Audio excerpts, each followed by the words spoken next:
warahmatullahi wabarakatuh. Alhamdulillah, puji dan syukur kepada Allah Subhanahu wa Ta'ala.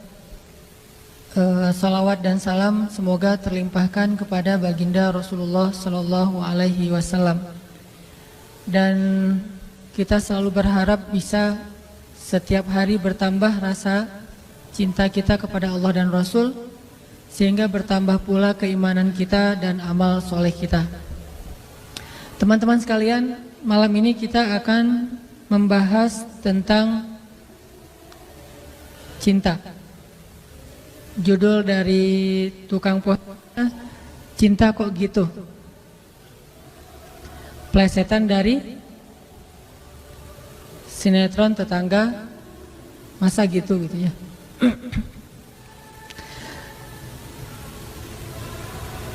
Pernah ngerasa kapok nggak dengan cinta? Ini pertanyaannya nggak keren. Pernah merasa kapok karena cinta? Nggak pernah? Pernah jatuh cinta? Jatuh cinta atau jatuh hati? Tertarik dengan hati atau tertarik dengan hawa nafsu? Susah ngebedain mah. Tertariknya karena hati atau tertariknya karena hawa nafsu? Bedanya apa? Kalau tertarik karena hawa nafsu, biasanya suka naik turunnya, fluktuatifnya itu akan sangat signifikan. Contoh, kalau nyenengin kita ekspresif, kita bahagia, kita. Tapi kalau lagi nyebelin, itu bisa juga buat kita nggak punya daya tahan. Kalau tertarik karena hati, pengennya selalu ngebahagiain, memberikan, melakukan sesuatu yang baik. Itu kalau tertarik karena hati. Kalau tertarik karena hawa nafsu, selalu mikirin apa yang udah diberikan buat saya. Kalau tertarik karena hati, selalu mikirin apa yang saya harus berikan kepada dia. Tapi itu bukan itu yang akan kita bahas. Itu mah udah basi ya, udah banyak yang bahas lah. Pakar-pakar cinta mah banyak di Indonesia. Baik yang nulis lirik-lirik lagu, yang buat puisi, yang bikin film, yang bikin buku, itu mah pakar-pakar cinta mah udah banyak. Walaupun banyak juga yang pakar cinta gagal dalam urusan cinta. Saya kepengen bahas malam ini tentang satu bentuk cinta yang makin bertambah cinta itu makin tough. Makin bertambah rasa cinta itu kita makin kuat kesabarannya. Makin bertambah rasa cinta itu kita makin jujur dan tulus dalam berbuat kebaikan. Makin bertambah rasa cinta itu kita makin bermanfaat buat orang banyak. Makin bertambah rasa cinta itu kita makin berani berkorban. Makin bertambah rasa cinta itu kita semakin khusyuk dalam sholatnya. Pernah nggak ngerasain gara-gara cinta sholat nggak khusyuk? Pernah nggak? Gara-gara lagi mikirin tentang seorang laki-laki atau tentang seorang perempuan, sholat jadi nggak khusyuk. Pernah nggak yang di bawah sini nih, yang di lantai 1, gara-gara mikirin laki-laki jadi nggak khusyuk sholat? Pernah? Bahaya kalau pernah. Pernah nggak gara-gara mikirin cewek, ada satu sosok wanita yang kita banget, terus jadi nggak khusyuk sholat? Malu-malu? Kalau saya sih pernah, malah sering. Gara-gara mikirin perasaan kepada seorang cewek, jadi nggak nyaman sholatnya nih. Gara-gara habis ngelihat foto cewek, jadi nggak nyaman sholatnya. Saya mah sering banget kayak gitu. Dan cewek itu adalah istri saya sendiri. Kan enak ya, nggak perlu malu-malu. Makanya nikah. Gara-gara lagi ada masalah sama cewek yang kita sayangin, sholatnya nggak khusyuk. malah agak-agak terkesan tell me gitu. Pas orang ngomong kita ya, tapi kita nggak konsen, lagi mikirin yang lain. Kenapa makin besar rasa cinta kita kepada seseorang itu kalau terganggu sedikit, buat kita nggak khusyuk di dalam sholat. Bahkan semakin besar dan menggebu-gebunya perasaan kita kepada seseorang yang belum halal, malah buat kita nggak khusyuk dalam sholat. Saya nggak percaya kalau ada orang yang bilang sejak ketemu dia saya jadi lebih khusyuk dalam sholat, bisa tahajud. Ini namanya talbis. Tahu talbis? Talbis itu kalau dalam bahasa kita tipu daya iblis. Dia bikin cinta yang terkesan syariat. Mana cinta yang terkesan syariat? Cinta yang dibumbui dengan nasihat untuk tahajud. Cinta yang dibumbui dengan nasihat untuk baca Quran. Cinta yang dibumbui dengan nasihat ikut taklim bareng yuk gitu. Nunggu di mana? Di persimpangan itu. Saya nggak bawa kendaraan, ya udah bareng aja. Masih mending kalau naik motor kelihatan orang, kalau naik mobil nggak kelihatan siapa-siapa. Belum lagi kaca-kacanya itu pada anti sensor ya. Nah ini awalnya sih pengen ikut taklim, pengen bangunin tahajud, tilawah Al-Quran. Udah sampai juz mana? Udah sampai juz 20. Kamu di mana? Dekat-dekatan kamu lah, nggak akan jauh, kayak gitu ya. Hebat ya, kamu dua berapa? 21. Kok bisa? Soalnya saya nggak baca juz 1 sampai 20, bacanya juz 21 doang. Di mana kamu, saya di situ. Ini artinya cinta-cinta yang dibumbui dengan religi. Saya nggak ngomong baik atau buruk, cuman cinta yang kayak gini nih biasanya agak-agak modus. Hanya ketika pacaran doang bisa kayak gitu. Udah selesai, nanti udah halal, udah nikah. Kalau dia bukan karena Allah, itu akan berubah. Pasti kayak gitu. Makanya kita akan bahas satu cinta yang makin nambah itu makin khusyuk sholatnya. Yang makin nambah cinta itu makin buat kita bersemangat beramal soleh. Yang makin nambah cinta itu buat kita semakin istiqomah. Yuk kita baca Al-Quran dulu. Coba teman-teman buka surat At-Taubah ayat 24. Surat At-Taubah ayat 24.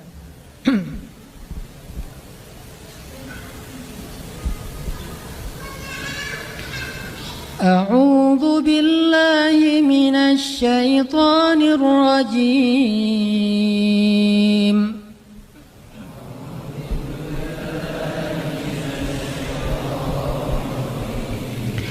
Qul in kana aba'ukum wa abna'ukum wa ikhwanukum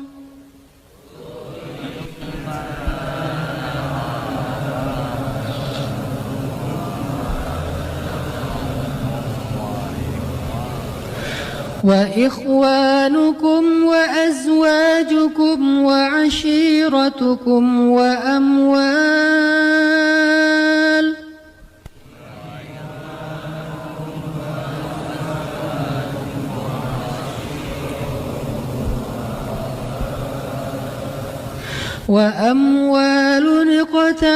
اقترفتموها وتجارة تخشون كسادها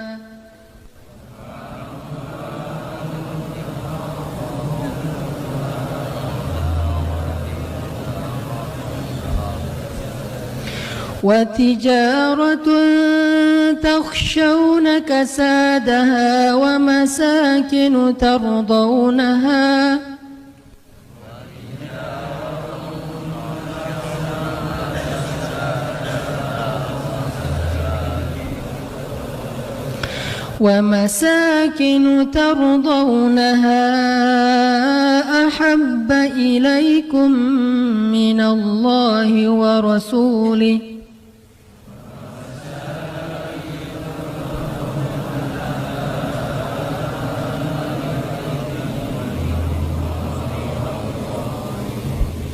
أحب إليكم من الله ورسوله وجهاد في سبيله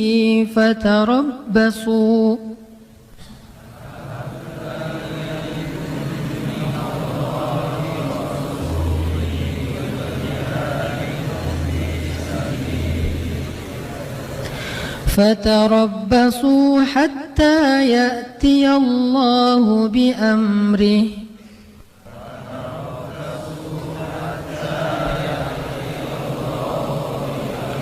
والله لا يهدي القوم الفاسقين.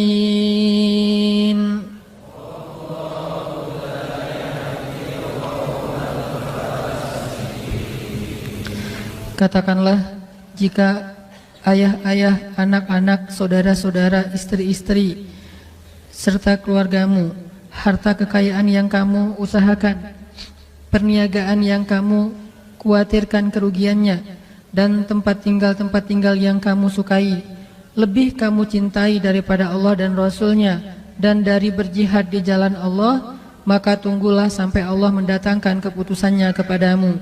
Dan Allah tidak memberi petunjuk kepada orang-orang yang berbuat kefasikan. Shadaqallahul azim. Teman-teman yang dirahmati Allah Subhanahu wa taala, ayat ini menjelaskan kepada kita tentang resiko kalau kita mencintai sesuatu melebihi cinta kepada Allah dan Rasul. Pokoknya kata Allah di sini, nggak mungkin kalian akan bahagia kalau kalian mencintai sesuatu melebihi cinta kalian kepada Allah dan Rasul.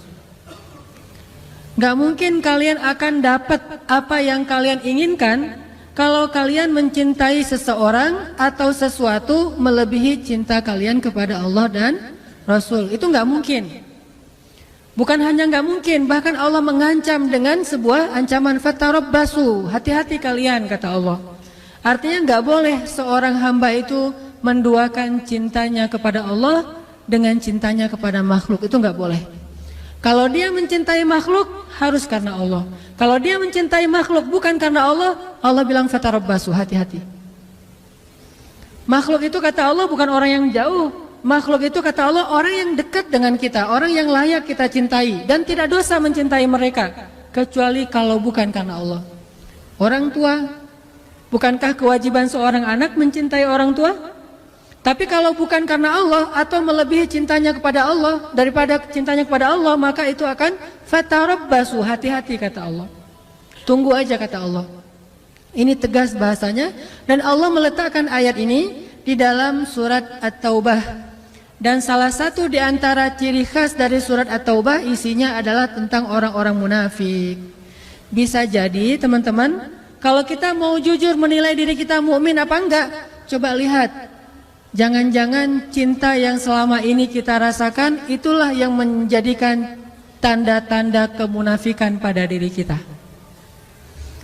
Kalau kita mau tahu saya ini mukmin apa munafik, salah satunya lihat aja dalam urusan cinta. Apakah kita mencintai seseorang atau sesuatu melebihi Allah dan Rasul? Atau sama pun nggak boleh, apalagi melebihi. Kalau itu ternyata ada di dalam hati kita dan nggak bisa dibuat-buat, dan kita nggak mungkin membohongi diri kita sendiri, berarti kita termasuk orang yang diancam di dalam surat Baro'ah, surat Munafikun. Kalau surat Al-Munafikun itu pendek, ini ada surat Munafikun lebih panjang daripada Al-Munafikun, yaitu surat At-Taubah, isinya tentang orang munafik. Dan Allah bilang nggak mungkin bahagia orang yang mencintai seseorang atau sesuatu melebihi cintanya kepada Allah dan Rasul. Kalau kita mencintai ayah dan ibu kita, harus karena Allah dan Rasul. Maksud karena Allah dan Rasul itu apa? Satu, karena emang perintah Allah dan Rasul. Kalau perintah Allah untuk tidak mencintainya, maka kita tidak mencintainya. Memang Allah pernah menyuruh hambanya untuk membenci orang tua? Atau membenci keluarganya? Membenci pasangannya? Membenci anaknya? Pernah di dalam perang Badar. Perang Badar itu bisa dibilang perang saudara yang sebenarnya. Seorang ayah berperang dengan anaknya. Ayahnya di pasukan kaum musyrikin, anaknya di pasukan kaum muslimin. Pamannya di pasukan kaum musyrikin, ponakannya di kaum muslimin. Saudara kakaknya di kaum musyrikin, adiknya di kaum muslimin, dan itu banyak. Salah satu yang terkenal adalah Abdullah bin Suhail. Ayahnya di barisan orang-orang Abu Jahal, anaknya di barisan Rasulullah SAW. Sehingga banyak yang terjadi adalah seorang ayah membunuh anaknya atau anaknya membunuh ayahnya. Dalam kondisi seperti itu Allah menyuruh membuang rasa cinta kepada keluarga, karena cinta kepada Allah lebih berharga daripada cinta kepada siapapun. Siapa mereka yang memusuhi kaum muslimin, yang menzolimi kaum muslimin, yang memfitnah kaum muslimin, yang memerangi kaum muslimin? Tetapi jika mereka hanya berbeda agama, tidak memerangi kaum muslimin, maka Allah menyuruh kita berbakti kepada mereka walaupun mereka beda pemahaman dan ideologi dengan kita. Ini namanya cinta karena Allah. Jangan mentang-mentang orang tua kita sama muslim sih, cuma mungkin beda pemahaman agama. Yang satu agamanya setelah belajar di taklim, yang satu lagi dulu belajarnya dan lebih banyak campuran budaya. Terus akhirnya kita jadi nggak mencintai lagi orang tua kita, banyak menghujat, banyak mendebat. Itu bukan karena Allah, walaupun alasannya agama, tapi itu bukan karena Allah. Allah tetap menyuruh kita untuk wala taqul lahuma uffin. Allah tetap menyuruh kita untuk wa ashiruhunna bil ma'ruf, berbuat baik kepada istri kita, kepada anak kita, walaupun mereka mungkin belum menjadi orang yang taat. Karena itu beda lagi urusannya. Makanya cinta karena Allah itu pertama cinta karena perintah Allah. Siapa yang harus dicintai, siapa yang tidak perlu dicintai. Siapa yang kalau kita mencintainya berpahala, siapa yang kalau kita mencintainya malah berdosa. Ini cinta karena Allah. Bagaimana kalau kita mencintai idola-idola yang sebetulnya ketika kita mencintainya justru membuat hati kita terganggu, khusyuk kita jadi berkurang. Mencintai seseorang yang kemudian kita tiru perilakunya yang tidak baik, berarti bukan karena Allah. Cewek-cewek misalnya ikut konser seorang penyanyi yang keren, terkenal, lagi ngetop, udah gitu seksi lagi, suaranya bagus, suaranya tuh berat banget, kalau lagi main gitar tuh keren banget. Pas kita nonton konsernya histeris. Jangankan itu, histeris terhadap mayit suami aja dilarang ya. Boleh histeris terhadap mayit suami? Suaminya meninggal terus dia histeris, teriak-teriak, namanya kan meratapi mayit. Itu nggak boleh, termasuk dosa besar. Apalagi histeris terhadap manggungnya orang yang bukan siapa-siapa bagi kita. Itu lebih nggak boleh lagi. Nah ini cinta ini pasti bukan karena Allah. Dan kalau ini yang ada di dalam hati kita, pasti nggak akan pernah bahagia. Udah nggak berpahala, nggak ngebahagiain, nggak nambah amal soleh. Terus gimana terhadap yang kayak gitu-gitu mah? Biasa aja, nggak usah pakai perasaan. Flat. Kalau mau menikmati hiburan pun nikmatin aja, tapi nggak usah baper, nggak usah sampai nangis habis-habisan di bandara gara-gara nungguin Justin Bieber datang. Pas datang ternyata dia ngambil jauh lain, dia nangis-nangis. Sudah seharian saya itikaf di bandara nggak ketemu. Yang laki-laki juga kayak gitu. Artinya itu udah baper, udah mulai pakai perasaan, dan perasaan itu pasti akan mengganggu kekhusyuan kita dalam ibadah kepada Allah. Nggak akan bahagia kalau kayak gitu. Yang terjadi sekarang banyak kaum muslimin cintanya bukan lagi karena Allah. Dia tidak mencintai orang tuanya, padahal Allah menyuruh dia mencintai orang tuanya. Dia tidak lagi mencintai ulama, ngefans sama ulama, padahal Allah menyuruh dia mencintai ulama. Wa kunu ma'as shadiqin, kata Allah, dan tetaplah kamu, jadilah kamu, bersamalah kamu dengan orang-orang yang salih. Dia tidak lagi menjadikan para sahabat sebagai idolanya. Ini bukan karena cinta karena Allah. Ini pasti cinta karena hawa nafsu atau talbisul iblis, godaan setan. Makanya coba kita revolusi cinta kita. Revolusi cinta. Dari cinta yang karena hawa nafsu, karena hiburan, karena keren menurut kita, menjadi cinta karena Allah. Tapi tetap bisa menikmati hiburan, kekerenan, segala macam yang sifatnya masih mubah, silakan dinikmati. Tetapi jangan pakai perasaan, karena itu berbahaya. Sekedar hiburan aja, karena Allah juga nggak ngelarang kita berhibur. Dalam istilah hukumah ada yang wajib, ada yang sunnah, ada yang mubah, ada yang makruh, ada yang haram, kan gitu ya. Maka sebagian besar hiburan itu adalah yang mubah. Mubah itu artinya nggak dilarang, nggak disuruh. Secara pahala nggak berpahala, nggak berdosa, biasa-biasa aja gitu. Nggak nambah pahala, nggak nambah dosa. Kayak kita misalnya lagi nyanyi, nyanyinya masih lagu-lagu yang biasa dan kita nyanyi sendiri, apalagi gitu ya. Nyanyi sendiri atau dengar musik sesuatu yang masih wajar, bukan musik-musik yang dilarang. Ini nggak nambah pahala, nggak nambah dosa. Atau jalan-jalan nambah pahala? Kalau jalan-jalannya murni karena pengen menikmati hari libur, pengen menikmati alam, pengen senang-senang dengan keluarga, teman, ini nggak nambah pahala, nggak nambah dosa, namanya mubah. Maka tidak masalah kita tetap menikmati hiburan, tetapi jangan libatkan perasaan cinta, karena hati itu adalah wadah yang kosong dan dia hanya bisa diisi dengan satu hal. Kalau sudah penuh dengan satu hal, nggak akan bisa diisi lagi dengan hal yang lain. Kalau sudah penuh dengan cinta yang bukan karena Allah, maka keluarlah cinta karena Allah. Biarkan dia kosong dulu, nanti diisi dengan cinta kepada Allah dan cinta karena Allah. Mencintai orang tua, mencintai ulama, mencintai orang soleh, mencintai orang-orang yang mencintai Allah dan mencintai amal-amal yang membuat kita dicinta oleh Allah Subhanahu wa taala. Ini cinta yang coba kita revolusi, kita bangun dalam hati kita. Dan kalau udah dapat, insya Allah beramal soleh itu akan ringan banget. Nanti kita dengarkan kisah-kisah inspirasinya. Mencintai Rasulullah SAW, mencintai para sahabat. Para sahabat itu jangan cuma, oh ya hebat mereka mah soleh, oh ya mereka mah orang-orang luar biasa. Tapi kita nggak sampai cinta gitu, nggak sampai kebawa perasaan tentang para sahabat, itu berarti belum. Apalagi kepada Rasul.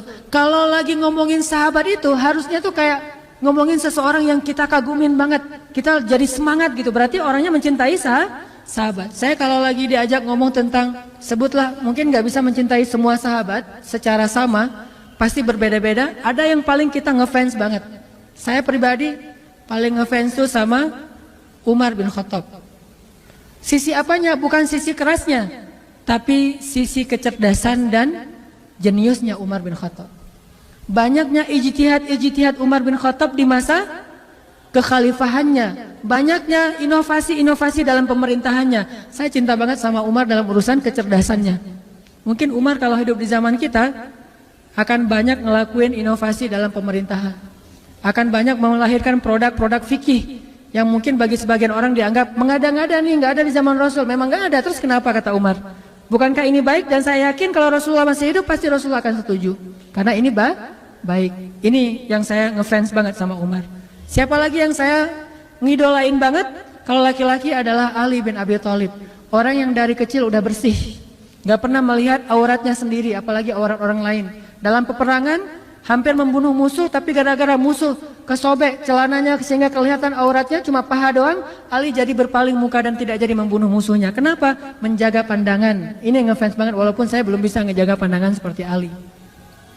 Ini artinya kalau lagi ngebahas Ali itu jadi kangen sama Ali, kalau ngebahas Umar itu jadi kangen sama Umar. Apalagi kalau ngebahas tentang Rasulullah SAW, rasanya rindu ingin ada di antara bersama Rasulullah SAW.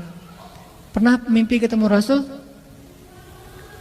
Berbahagialah teman-teman kalau yang pernah bermimpi ketemu Rasul. Walaupun kita nggak akan pernah ingat wajah Rasul, karena mustahil orang mengingat wajah Rasulullah kalau hanya ketemu dalam mimpi, mustahil.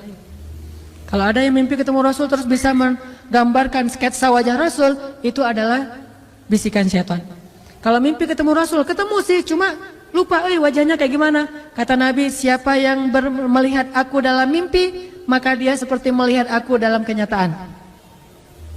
Siapa yang melihat Rasulullah dalam mimpi, berarti dia seperti melihat Rasulullah dalam kenyataan. Benar-benar ketemu dengan Rasulullah, seolah-olah dia menjadi salah satu di antara golongan sahabat Nabi. Siapa yang tidak bahagia masuk dalam golongan sahabat Nabi? Gimana caranya? Mimpi ketemu Rasul, dan itu nggak bisa dibuat-buat. Kalau nggak cinta nggak mungkin mimpi. Saking cintanya jadi ke bawah mimpi. Dan itu butuh doa, butuh cinta, butuh usaha, butuh pengorbanan, sehingga nanti Allah akan memberikan kita hadiah mimpi ketemu Rasulullah SAW.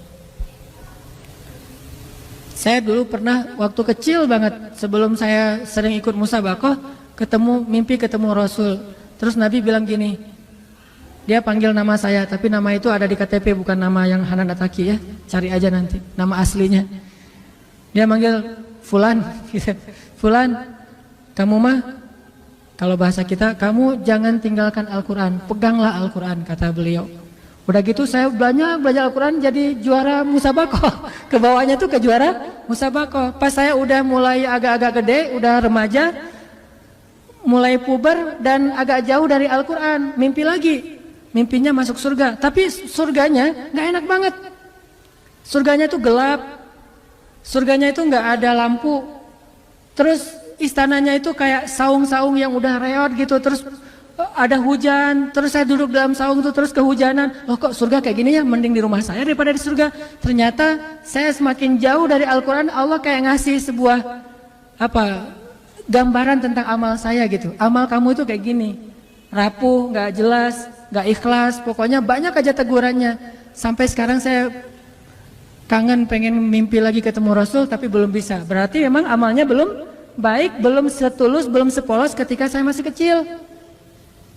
Ini artinya kalau kita benar-benar mencintai seseorang karena Allah, saat ngebahas tentang orang itu kita jadi semangat. Saat membahas tentang orang itu kita jadi rindu, kita jadi pengen tahu tentang mereka. Kita jadi kalau ibarat kita di Instagram atau di sosial media tuh kepo gitu. Ada cewek nge-like postingan kita, terus dia di gambar profilnya kayaknya cantik gitu. Kalau bahasa anak di komen bening gitu kan ya.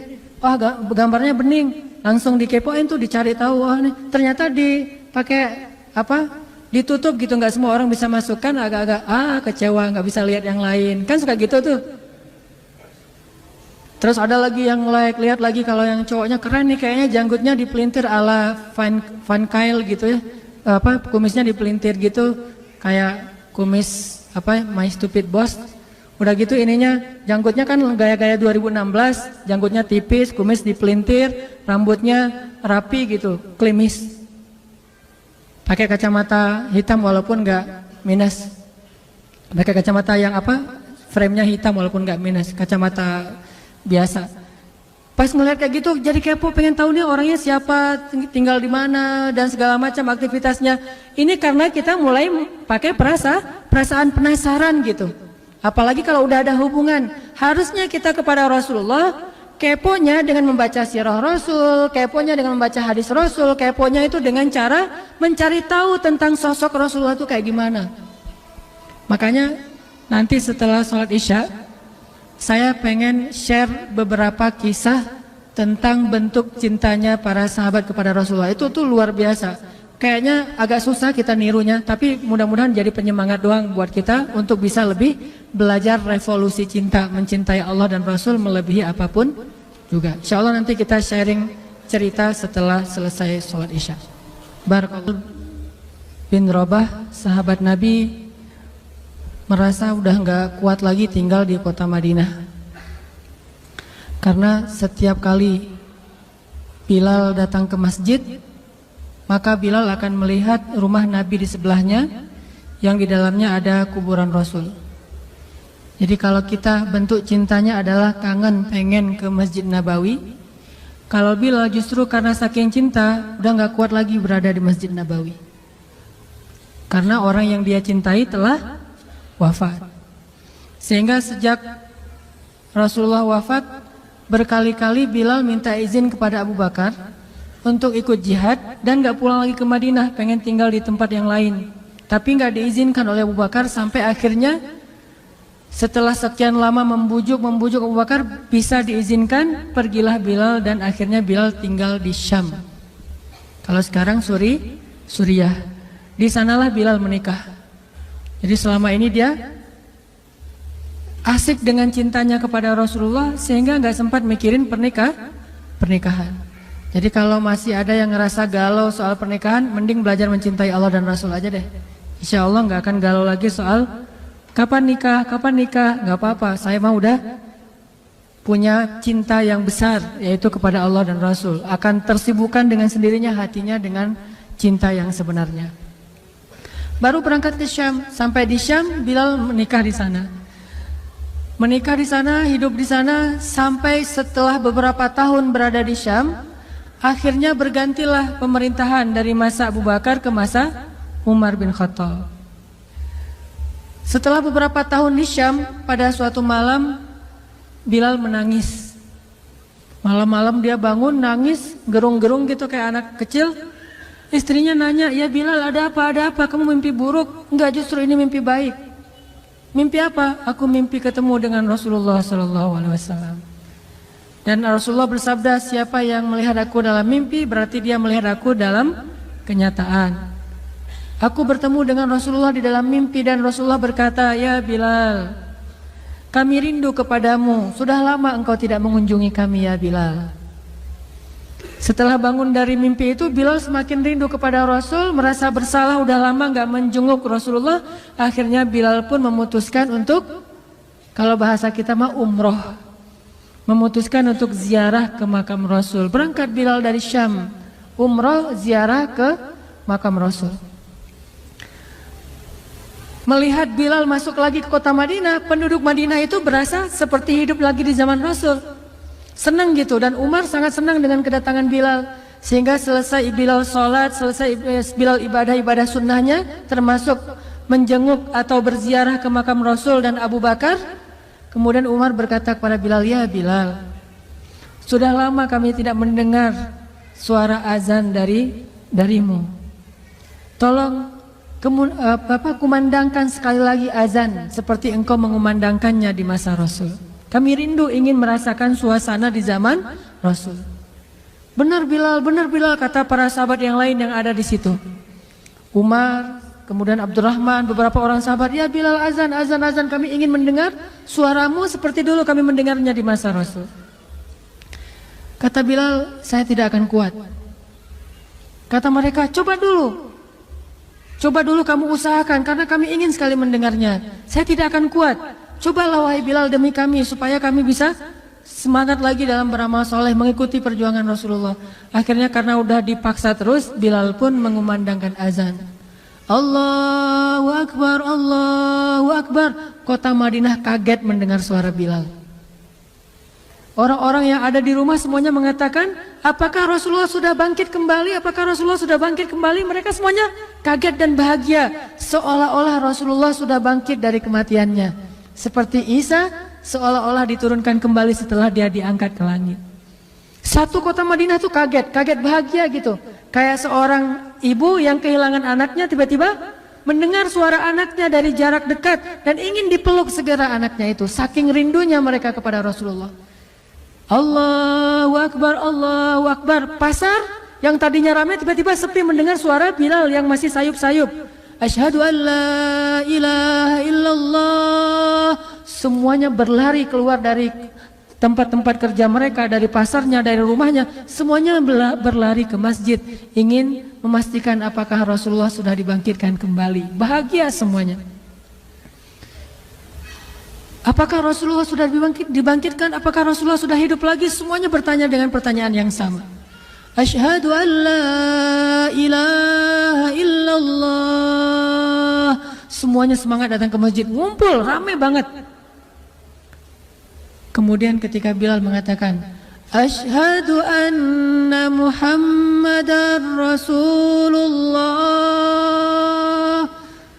Asyhadu anna. Gak sanggup lagi Bilal, berhenti di situ. Kemudian Bilal menangis dengan suara nangis yang luar biasa kerasnya. Lalu satu masjid menangis, lalu satu kota Madinah menangis. Sehingga para ulama mengatakan, tidak pernah kota Madinah menangis sedahsyat mereka menangis hari itu kecuali ketika Rasulullah wafat. Cuma 2 kali menangisnya kota Madinah paling dahsyat. Satu, hari ketika Rasulullah wafat. Kedua, hari ketika Bilal kembali mengumandangkan azan dan mengucapkan asyhadu anna Muhammadar Rasulullah.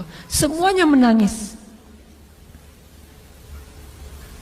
Semuanya merasa kehilangan Rasulullah. Semuanya merasa bahwa mereka ingin kembali di zaman ketika Rasulullah masih hidup. Lalu mereka bertanya setelah semuanya selesai menangis, "Ya Bilal, kenapa kamu tadi menangis?" Kata Bilal, "Dulu biasanya kalau saya selesai mengumandangkan azan, saya akan datang ke hujrahnya Rasul. Hujrah Rasulullah itu kamarnya Rasul, rumah kecilnya Rasul. Selesai azan saya akan datang ke rumahnya Rasulullah dan memanggil, ya Rasulullah, as-salah, as-salah. Rasulullah nggak keluar sampai mendengar suara Bilal memanggil beliau secara khusus. Udah selesai azan, Bilal manggil Rasul, ya Rasulullah, as-salah, as-salah. Baru Rasulullah keluar dengan wajah berseri-seri. Sekarang bagaimana saya akan memanggil Rasulullah sedangkan Rasulullah sudah bersama kekasihnya yaitu Allah Subhanahu wa taala. Menangis lagi satu masjid, satu kota Madinah. Pokoknya hari itu adalah hari berkabung sekota Madinah.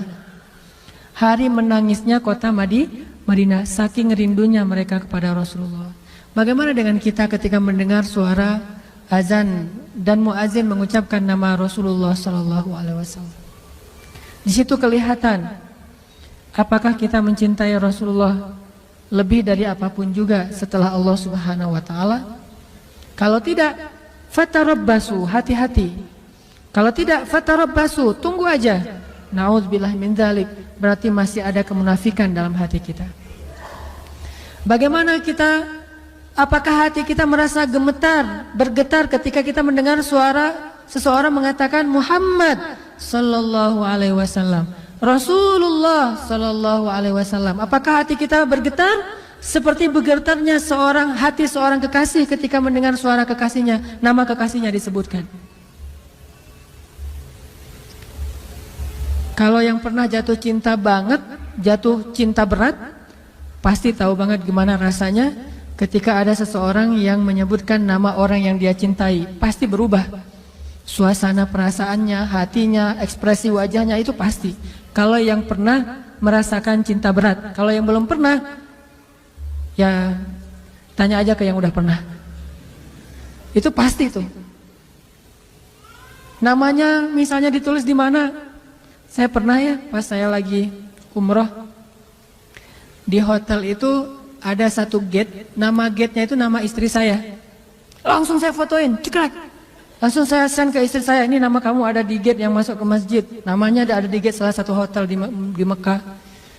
Pas saya baca itu kayak ada beda gitu dengan membaca gate-gate yang lain. Walaupun ada gate Abdul Aziz, King Fahad atau apa segala macam. Ini ada satu gate bukan di masjid sih. Kalau di masjid keren banget istri saya. Di hotel gitu, gate-nya itu menuju ke masjid, nama istri saya. Nama panggilan sayang saya kepada istri saya. Itu beda hasilnya, beda rasanya.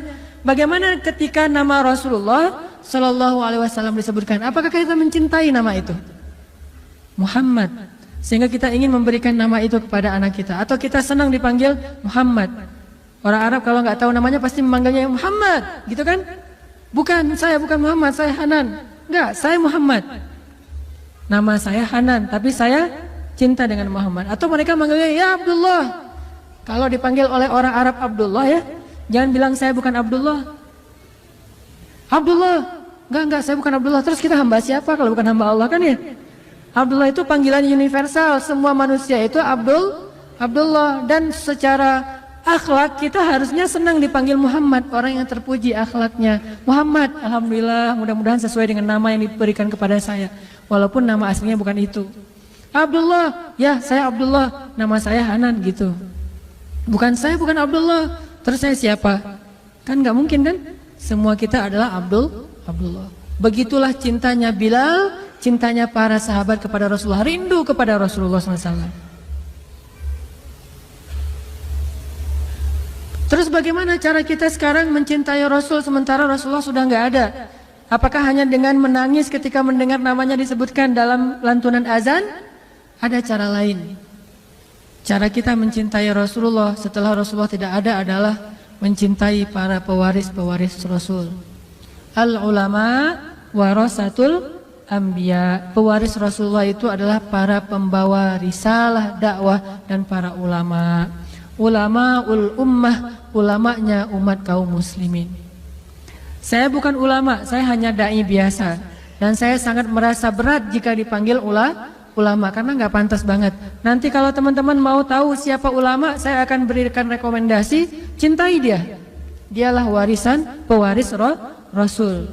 Belajar mencintainya seperti sahabat mencintai Rasul. Belajar kangen bertemu dengannya seperti sahabat kangen bertemu dengan Rasul. Belajar dekat dengannya seperti sahabat dekat dengan Rasulullah. Itu bentuk cinta kita kepada Rasulullah kalau kita tidak lagi sezaman dengan Rasulullah. Mencintai pewaris-pewaris Rasul, para ulama.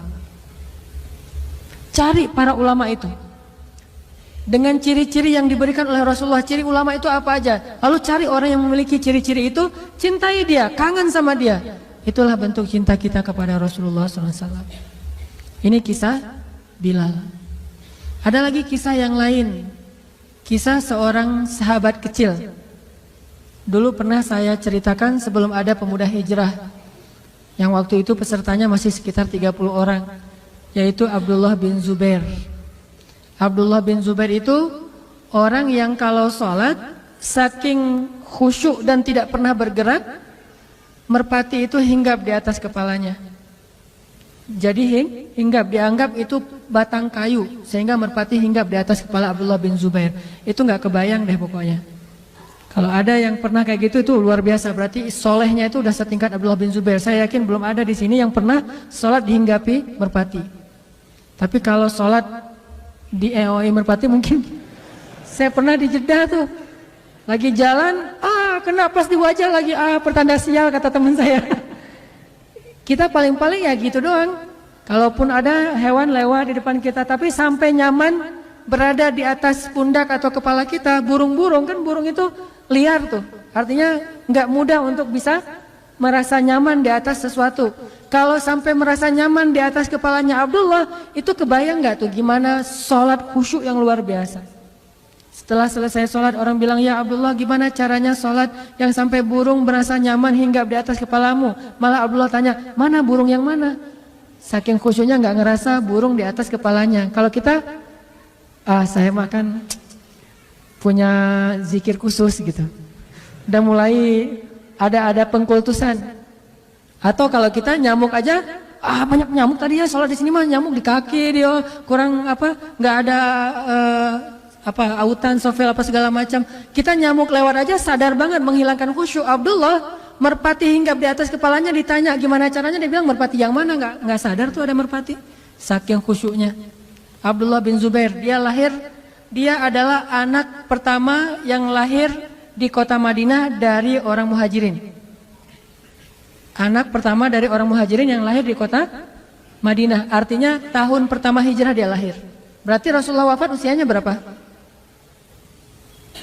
Ketika Rasulullah wafat, usia Abdullah berarti berapa? 10 tahun.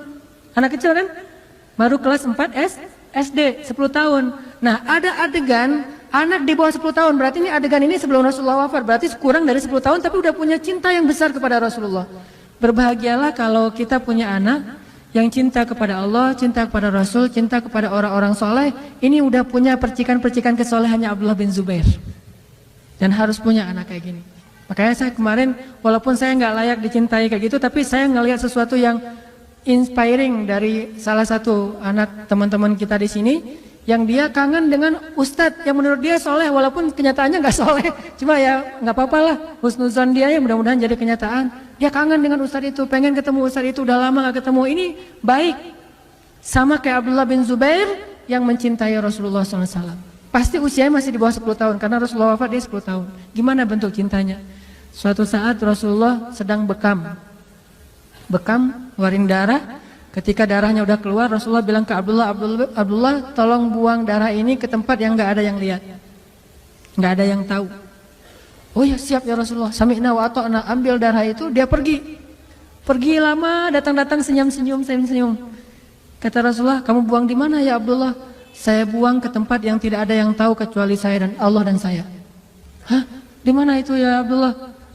Rasulullah curiga, terus Rasulullah tanya, ya Abdullah, kamu telan darahnya, kamu minum?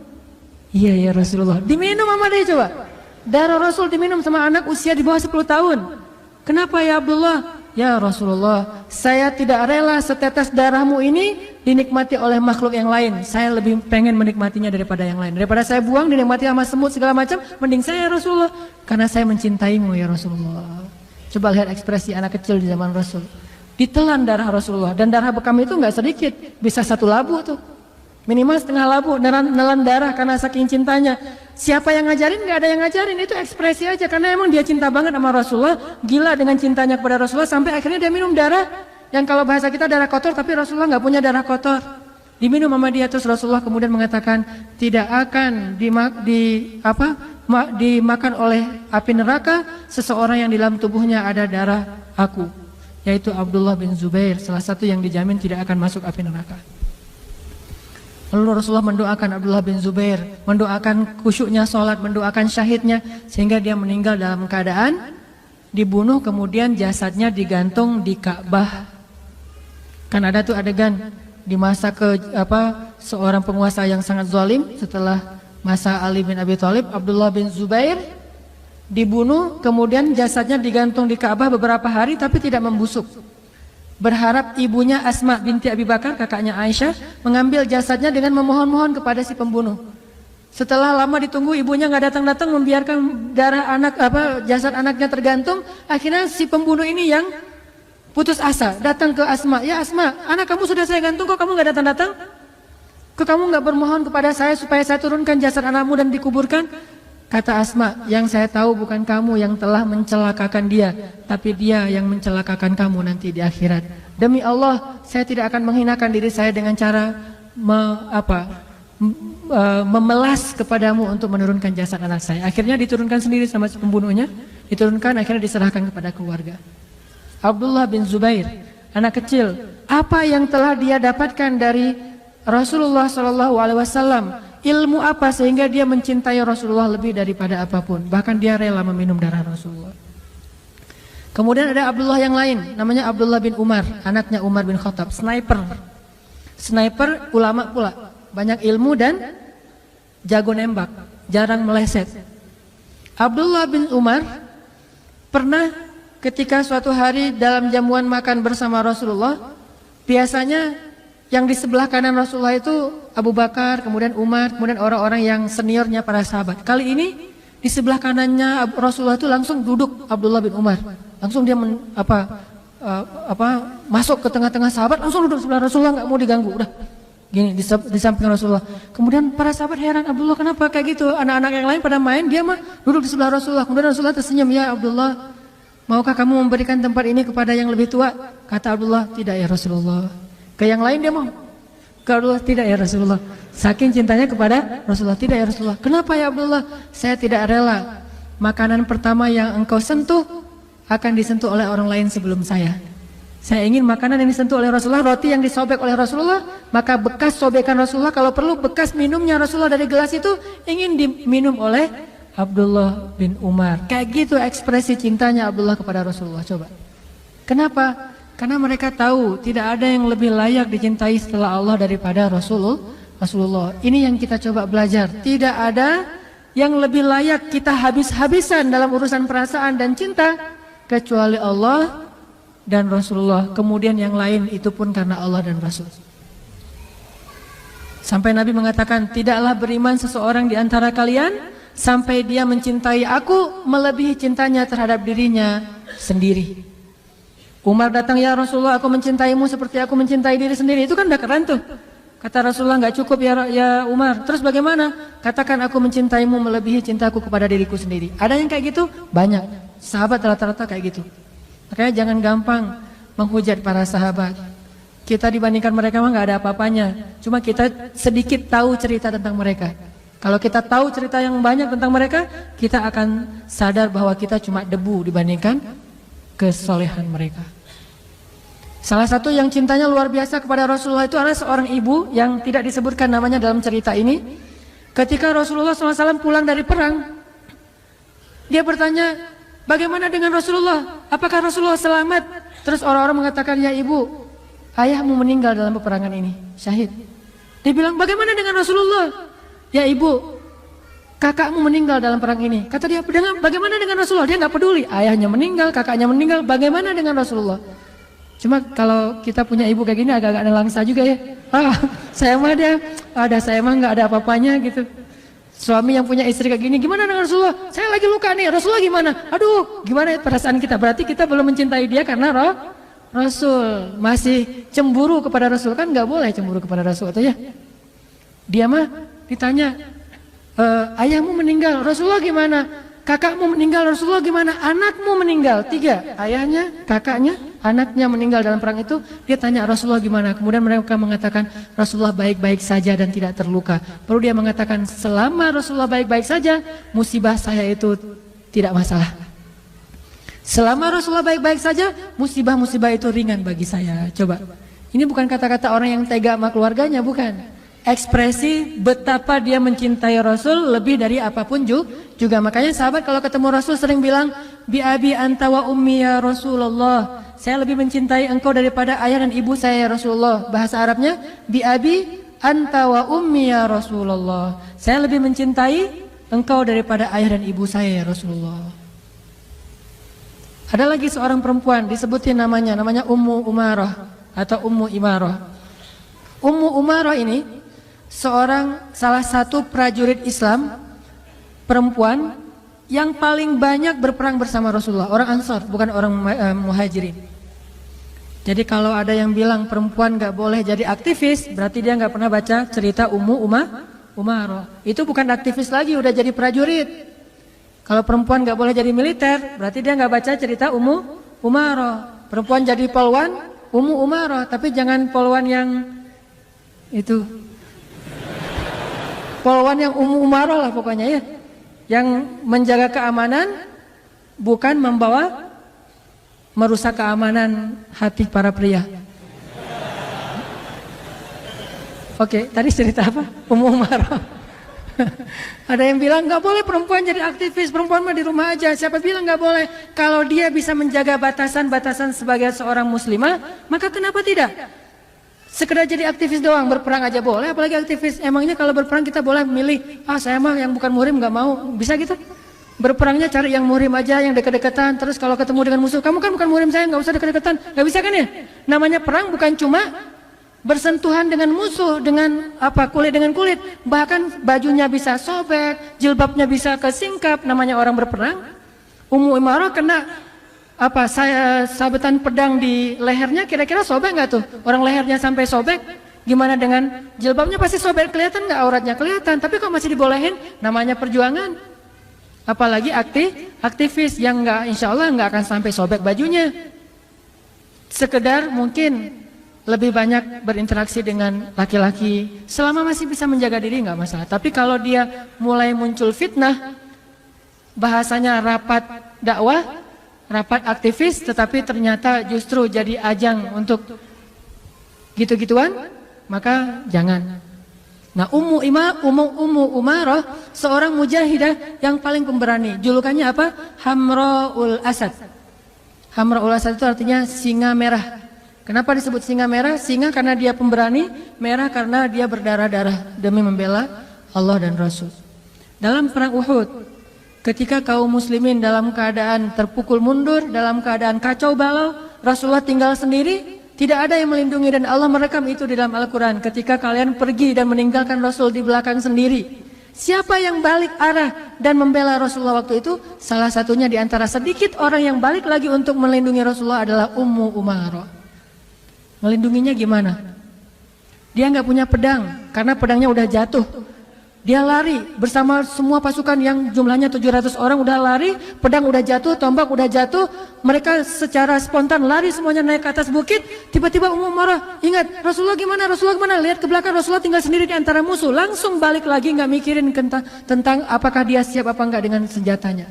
Balik. Ketika musuh menebas Rasulullah, dia tahan pakai badannya. Dia nggak punya senjata untuk nahan pedang musuh, sehingga ketika musuh mau menebas Rasulullah, daripada Rasulullah yang kena tebasan pedang dan nanti bisa membahayakan nyawa Rasul, dia tahan dengan badannya. Dia langsung pasang badan, kena badannya. Setiap kali kena badannya, dia ngelihat Rasulullah tidak apa-apa, dia bahagia. Kemudian dilempar tombak oleh musuh, dia tahan lagi dengan badannya, sehingga di tubuhnya ada lebih dari 20 luka bekas tombak, panah, dan sayatan pedang demi menjaga dan melindungi Rasulullah. Gimana kira-kira? Kena pedang itu kan beda dengan cuma kegores sama pisau ya. Itu pedang beneran, pedang yang diasah, pedang baja. Jadi jangan dibayangin gitu doang. Rasain sendiri deh. Itu susah gitu. Kalau kita cuma baca sejarah sekilas doang kita nggak akan menghayati. Makanya kalau baca sejarah hayatin dulu baru tahu gimana perjuangan mereka. Itu luar biasa. Kalau kena peluru meninggal oke. Kalau kena pedang kan nggak meninggal, tanggung kan ya. Sakit tapi nggak mati gitu. Kalau kena peluru sakit langsung mati. Nggak tahu sih kalau yang benar nggak gitu, matinya udah nggak sakit. Katanya kalau udah mati nggak sakit lagi, jadi udah selesai gitu. Tapi kalau kena pedang sampai 20 sayatan pedang gimana tuh rasanya tuh? Sobek seluruh tubuhnya, termasuk yang paling parah itu bagian lehernya. Dia tahan lehernya. Mungkin kalau kita pertama banget, pas Rasulullah mau kena, kita tahan, oke lah karena belum tahu rasanya gitu ya. Wah saya tahan deh pakai tubuh saya deh. Oh ternyata sakit, oh nggak jadi deh. Kan bisa aja gitu. Ini enggak 20 kali, berarti kan benar-benar rela banget dia mati demi Rasulullah. Kalau sekali doang mungkin masih orang nekat lah gitu. Orang nekat sekali kena, yang kedua udah nggak berani karena emang ternyata sakit banget. Tapi ini 20 kali, perempuan lagi tuh. 20 kali menahan serangan musuh dengan tubuhnya sendiri sampai kemudian dia ditandu untuk pulang, nggak bisa jalan lagi, udah babak belur. Rasulullah juga kena tombak. Di antara yang waktu itu ngelindungi Rasulullah itu adalah Ukasyah. Kemudian makanya Ukasyah itu masuk surga satu di antara 70.000 orang tanpa hisab. Kemudian Abu Bakar, kalau perempuan itu Ummu Umarah. Pas pulang Rasulullah dirawat, Ummu Umarah dirawat. Karena dia perempuan, dirawatnya berbeda dengan laki-laki, punya tenda sendiri. Lagi dirawat, lagi diperban, lagi dijahit, bekas luka-lukanya yang udah sobek kayak gitu, lagi dijahit nih. Kan orang dulu nggak pakai bius kalau ngejahit, kalau sekarang udah pakai bius masih teriak-teriak. Kayak saya kemarin mau di ini aja di opname di rumah sakit itu, wah ternyata sakit juga ya kena. Apalagi ternyata pembuluh darah saya kecil. Jadi pas susternya nyari-nyari pembuluh darah saya itu ternyata salah, bukan pembuluh darah, kulit, digini-giniin. Saya teriak-teriak di rumah sakit. Itu Pak Bejo ngelihat. Pas saya lagi teriak, pas ada yang ngunjungin lagi tuh. Jadi malu-maluin. Ternyata Ustadz teriak juga kalau lagi sakit. Baru jarum doang udah teriak-teriak. Soalnya digini-giniin di bawah kulit saya. Udah gitu infusnya dialirkan, ternyata nggak masuk ke dalam pembuluh darah, malah masuk ke bawah kulit saya jadi bengkak gitu. Ini kenapa nih suster? Salah Pak, ternyata nggak masuk pembuluh darah. Tarik lagi. Berkali-kali loh. Pelajarannya harus olahraga biar pembuluh darahnya gede. Saya karena kurang olahraga di tangan, olahraga di yang bagian lain, jadi akhirnya pembuluh darah saya kecil. Olahraganya kaki gitu ya.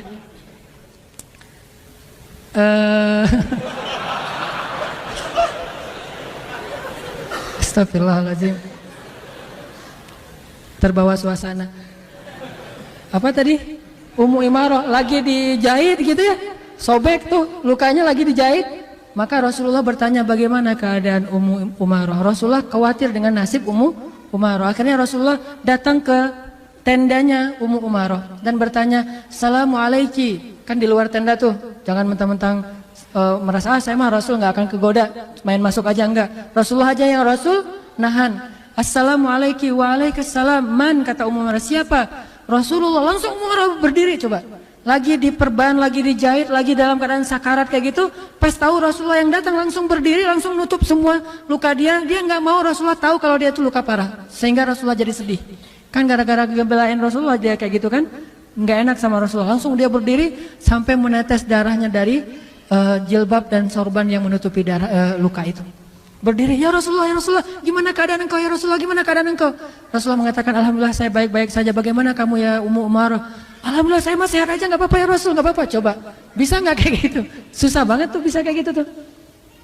Kalau kita pasti ya Rasulullah, udah lihat kan gimana pengorbanan saya. Pantas sih ngomong kayak gitu, cuma Ummu Umarah nggak mau ngomong kayak gitu. Ya Rasulullah nggak apa-apa, benar-benar nggak mau sama sekali memberatkan Rasulullah baik fisiknya ataupun perasaannya. Kemudian Rasulullah bertanya, ya Ummu Umarah, apa yang kamu harapkan dari semua pengorbanan ini? Kemudian Ummu Umarah baru mengatakan, ya Rasulullah, cuma satu yang saya harapkan, doakanlah saya agar saya menjadi tetanggamu di dalam surga. Selalu kayak gitu.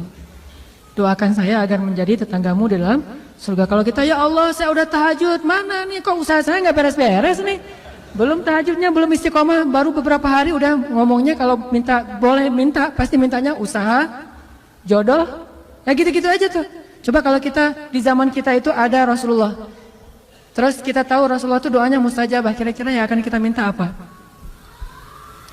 Gak usah jauh-jauh. Jawabannya ada di dalam doa kita. Yang paling sering kita doain itu apa? Ya itu yang kita minta. Rata-rata doa-doa kita, gak kita sih, saya aja. Doa-doa saya tuh rata-rata ya tentang dunia. Masalah keluarga, masalah pekerjaan, masalah harta, masalah bahagia, masalah-masalah dunia aja. Ujung-ujungnya akhirnya cuma Rabbana atina fid dunya hasanah. Tapi Ummu Umarah meminta murafaqataka fil jannah. Saya ingin menjadi tetanggamu di dalam surga ya Rasulullah. Rasulullah berdoa, ya Allah berkahilah Ummu Umarah, berkahilah keluarga Ummu Umarah dan jadikan mereka min ahlil jannah. Tahukah kita Ummu Umarah punya anak, dan salah satu di antara anak laki-lakinya yang juga ikut berjihad bersama Ummu Umarah, bersama ibunya, bersama ayahnya, suatu saat ditangkap oleh musuh. Musuhnya adalah seorang nabi palsu. Kalau nggak salah Musailamah Al-Kadzab. Di zaman Abu Bakar As-Siddiq ketangkap sama nabi palsu, kemudian potong kecil-kecil. Ya.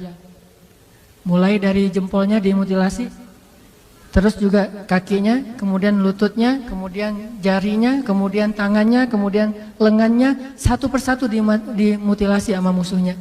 Kenapa dimutilasi? Siksaan. Pengen nguji, pas ditangkap sama musuh di antara banyak pasukan kaum muslimin, ketahuan ternyata ini anaknya Hamraul Asad, anaknya singa betina yang disebut dengan Hamraul Asad, singa merah. Maka musuh ini menjadi penasaran, apakah kamu setangguh ibumu? Apakah kamu sekuat ibumu? Apakah kamu sesabar ibumu? Akhirnya kalau kamu seorang anaknya Ummu Umarah, sekarang kita uji, benarkah kamu anak Ummu Umarah? Akhirnya diuji. Kalau kamu udah nggak sabar, maka bilang saja bahwa kamu mengakui saya sebagai nabi setelah Muhammad. Tapi dia nggak mau berucap apapun kecuali la ilaha illallah Muhammad Rasulullah, la ilaha. Sampai akhirnya tubuhnya dimutilasi habis, potong-potong dan ditaruh di dalam karung, dikirimkan kepada Ummu Umarah. Musailamah Al-Kadzab. Akhirnya Ummu Umarah bersedih, minta izin kepada Abu Bakar untuk bisa berjihad lagi. Abu Bakar mengizinkan, lalu dia pun membunuh Musailamah Al-Kadzab. Dalam perang itu Ummu Umarah kehilangan satu lengannya. Sejak saat itulah baru Ummu Umarah pensiun dari jihad, karena lengannya sudah hilang satu, kepotong dalam peperangan. Ini orang luar biasa. Kalau di zaman dulu mungkin ada istilah cunyadin, orang-orang yang kayak gitu yang hidupnya di medan perang. Setelah dia tangannya kepotong, udah nggak bisa berjihad lagi, dia sedih. Dia katakan, ya Rasulullah, betapa rindunya aku kepadamu ya Rasulullah. Betapa rindu aku kepadamu, nangis setiap hari sampai akhir hayatnya. Dia meninggal dalam keadaan tersenyum karena berpikir, insya Allah sebentar lagi saya akan ketemu dengan kekasih saya Rasulullah SAW. Ummu Umarah. Kelelahan apa yang sering kita keluhkan untuk mengikuti ajaran Rasulullah SAW, sementara Ummu Umarah bahkan tidak mengeluh dengan puluhan luka di tubuhnya?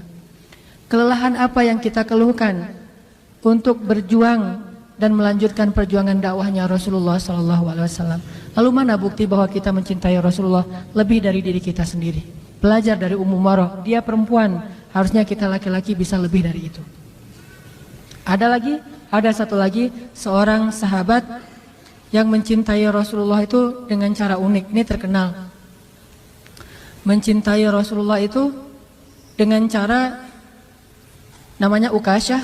Ketika Rasulullah sakit keras, Rasulullah bertanya, siapa di antara kalian yang pernah saya sakiti, pernah saya zalimi, pernah saya cela, sekarang balas. Saya nggak mau meninggal dalam keadaan masih punya hutang. Ukasyah berdiri, ya Rasulullah, saya pernah engkau pecut ketika engkau ingin memecut kendaraanmu, nggak sengaja mungkin kena di punggung saya Rasulullah. Oh ya udah ya Ukasyah, ambil hakmu sekarang, pecut saya Ukasyah. Lalu Rasulullah memerintahkan kepada sahabat mengambil alat untuk memecut. Udah gitu dihadirkan di hadapan Rasulullah, Ukasyah mengambilnya. Kemudian Ukasyah mengatakan, ya Rasulullah, waktu itu saya tidak pakai baju. Para sahabat biasa nggak pakai baju, soalnya mereka miskin-miskin. Maka saya memohon sekarang Rasulullah juga nggak pakai baju. Padahal Rasulullah lagi panas tinggi tuh, dalam keadaan sakit keras sebelum beliau wafat. Para sahabat udah sebel banget sama Ukasyah, kok bisa-bisanya nih orang dijamin surga tapi ngomongnya gini gitu. Akhirnya para sahabat bilang, ya Ukasyah, udah gila kamu, ya Ukasyah, kamu sudah kehilangan akalmu, kenapa kamu melakukan Rasulullah kayak gitu? Rasulullah mengatakan, biarkan, ini hak dia.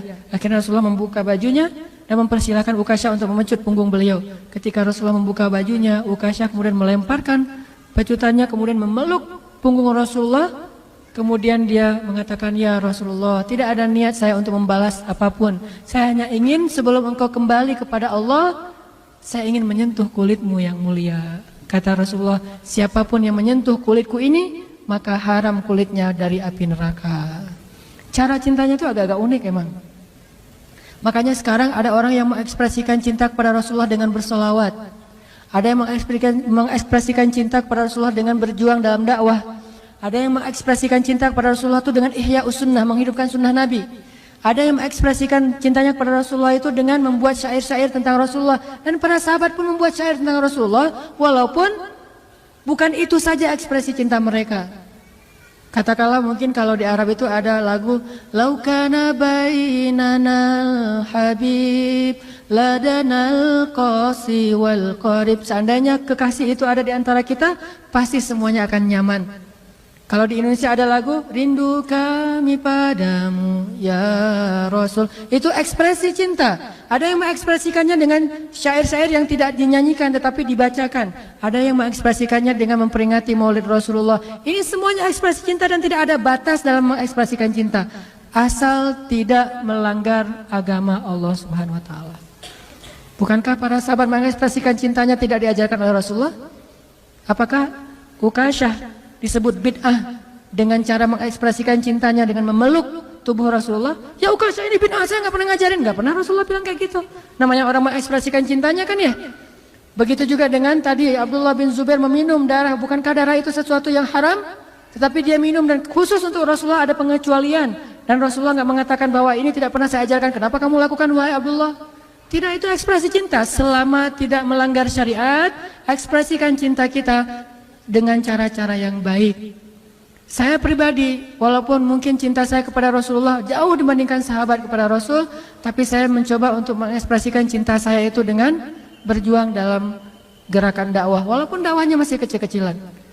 Motivasi saya adalah Rasulullah dulu berjuang, saya ingin meneruskan perjuangannya semampu saya. Inilah ekspresi cinta kita kepada Rasulullah SAW. Maka teman-teman sekalian, kalau kita rindu sama Rasul, ingin ketemu dengan Rasulullah nanti di akhirat, seperti Fatimah bertanya, ya ayah, nanti di padang mahsyar kalau saya rindu sama ayah pengen ketemu, ketemunya di mana? Kata Fatimah. Kata Rasulullah, kalau kamu pengen ketemu dengan saya wahai Fatimah, tunggulah saya di Telaga Al-Kautsar. Rasulullah itu nanti di padang mahsyar ada di Al-Kautsar. Kalau di Sirat ada di awal Sirat. Kalau nabi yang lain itu ada di akhir Sirat.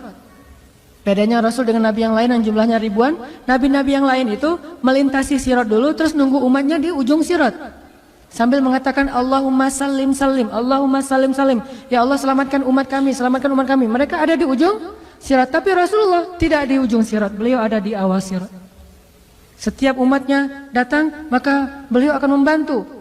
Siapa yang dibolehkan oleh Allah untuk dibantu, maka akan beliau bantu dengan syafaat yang Allah izinkan. Nanti di surga Rasulullah ada di Firdaus, di padang mahsyar Rasulullah ada di Kautsar, di Sirat beliau ada di awal titian Sirat, dan surga beliau ada di Firdaus. Makanya kalau berdoa kata Rasul, berdoalah dapat Firdaus yang puncak, Firdaus al-A'la. Kenapa? Disitulah singgasana Rasulullah SAW. Kalau kita ingin bertetanggaan dengan Rasulullah, maka belajarlah mencintai beliau dan ekspresikan cinta kita dengan cara yang baik, dengan cara yang diajarkan oleh Rasulullah atau yang diajarkan di dalam syariat Islam kita. Mudah-mudahan kehadiran kita pada malam ini adalah bukti kecintaan kita kepada Allah dan Rasul, dan mudah-mudahan Allah menambahkan rasa cinta itu di dalam hati kita sehingga setiap hari menjadi semakin baik amal soleh kita. Teman-teman sekalian, marilah kita tutup halaqah kita pada malam ini dengan sama-sama berdoa, dan kita awali dengan berselawat kepada Rasulullah SAW. Allahumma salli wa sallim wa barik ala sayyidina Muhammad. Allahumma salli ala sayyidina Muhammad kama sallaita ala sayyidina Ibrahim. وبارك على سيدنا محمد كما باركت على سيدنا إبراهيم اللهم صل على سيدنا محمد اللهم صل على سيدنا محمد اللهم صل على سيدنا محمد صلى الله عليه وسلم صلى الله عليه وسلم صلى الله عليه وسلم اللهم اغفر لنا ولوالدينا ولإخواننا الذين سبقونا بالإيمان اللهم اغفر لنا ذنوبنا وإسرافنا في أمرنا يا غفار اللهم حبب إلينا الإيمان وزينه في قلوبنا وكره إلينا الكفر والفسوق والعصيان واجعلنا من الراشدين يا مجيب السائلين يا أرحم الراحمين يا ربنا يا ربنا يا إلهنا قصدناك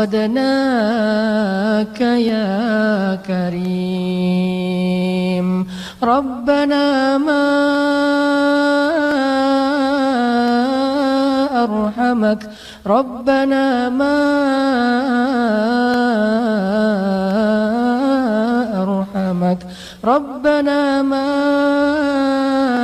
أكرمك ربنا ما أجودك يا الله يا رب السماوات والأرض يا ربنا يا غفار يا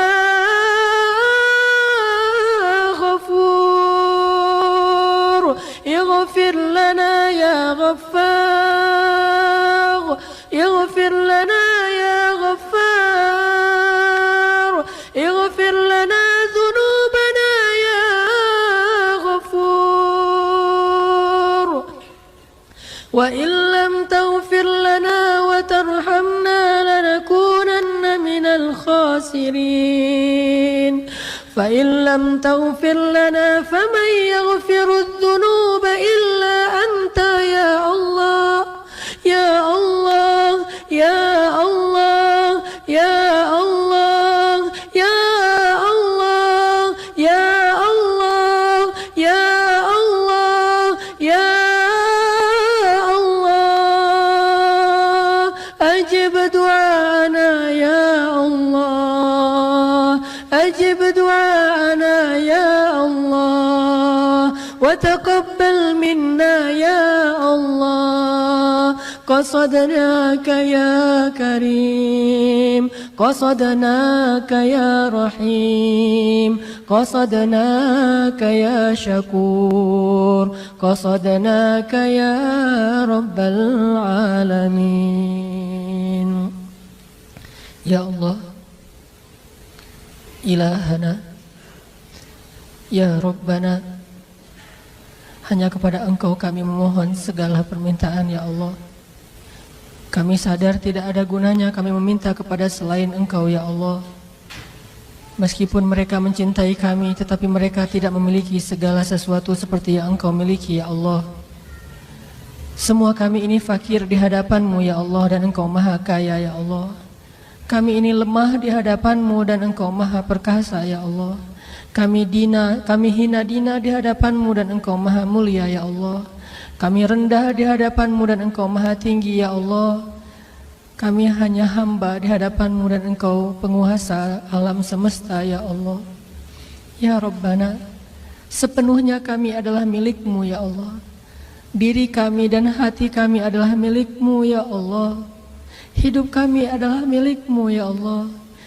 Sesungguhnya kami semua adalah milik-Mu ya Allah. Dunia dan akhirat adalah milik-Mu ya Allah. Hidup dan mati adalah milik-Mu ya Allah. Dan kami tidak akan kembali kecuali kepada-Mu ya Allah. Dalam keadaan baik atau dalam keadaan buruk ya Allah, pasti semua akan kembali kepada-Mu ya Allah. Inna lillah,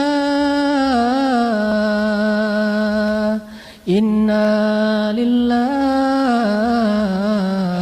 kami semua milik-Mu ya Allah.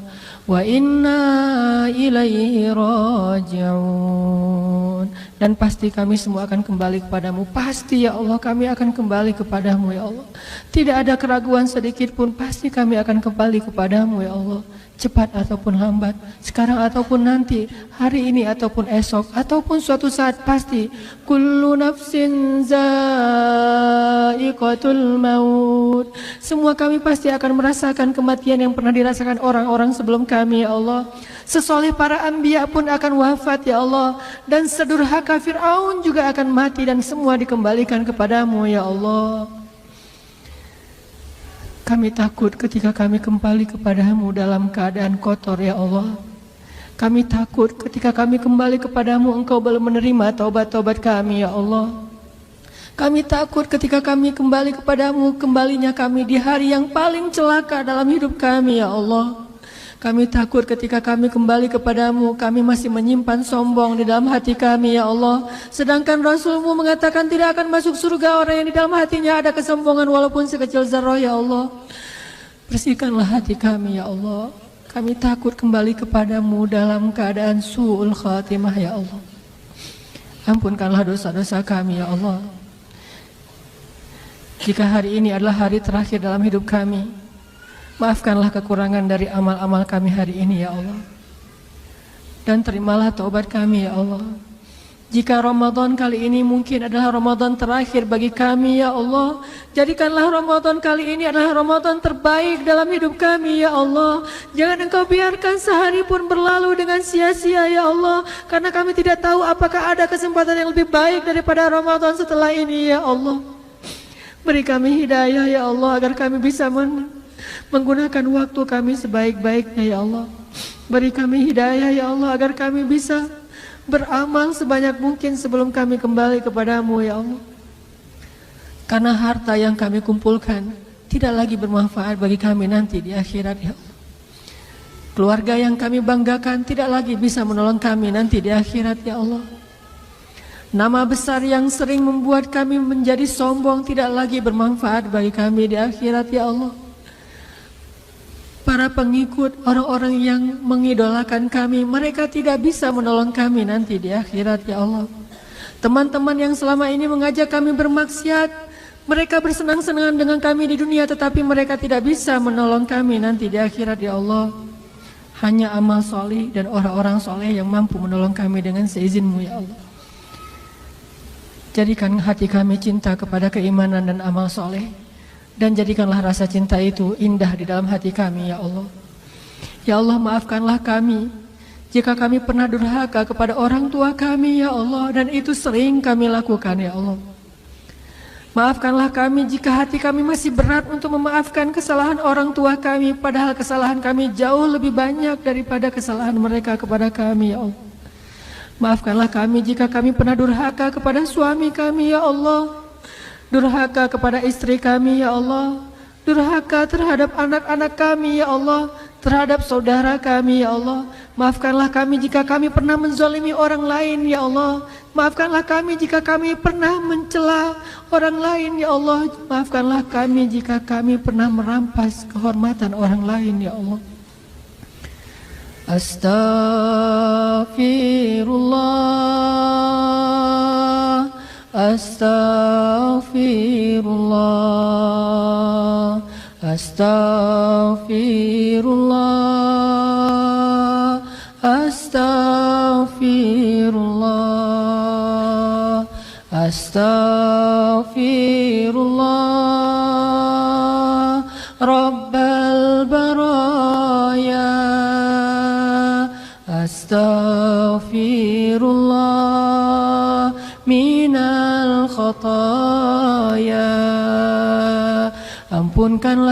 Allah, dosa-dosa hamba ya Allah.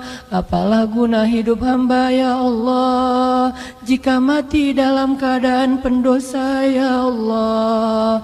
Apa guna harta hamba ya Allah, jika mati tidak punya amal ya Allah. Apa guna pengikut hamba ya Allah, setelah mati kami sendiri di dalam kubur ya Allah. Apa guna kesombongan dan kebanggaan ya Allah, jika mati kami tidak membawa apa-apa ya Allah. Apa guna dunia dan seisinya ya Allah, jika kekekalan hanya ada di akhirat ya Allah. Sadarkanlah hati kami ya Allah, jangan biarkan kami tertipu oleh dunia ya Allah. Jangan biarkan kami silau dengan fata morgana ya Allah. Jangan biarkan hidup kami sia-sia ya Allah. Jangan biarkan waktu kami sia-sia ya Allah. Lindungilah hamba-Mu ya Allah, kami berserah diri kepadamu ya Allah. La haula wa la quwwata illa billah. La haula wa la quwwata illa billah. La haula wa la quwwata illa billah. Ya Allah, sampaikanlah salam rindu kami kepada Rasulullah. Sampaikanlah salam rindu kami kepada keluarga Rasulullah.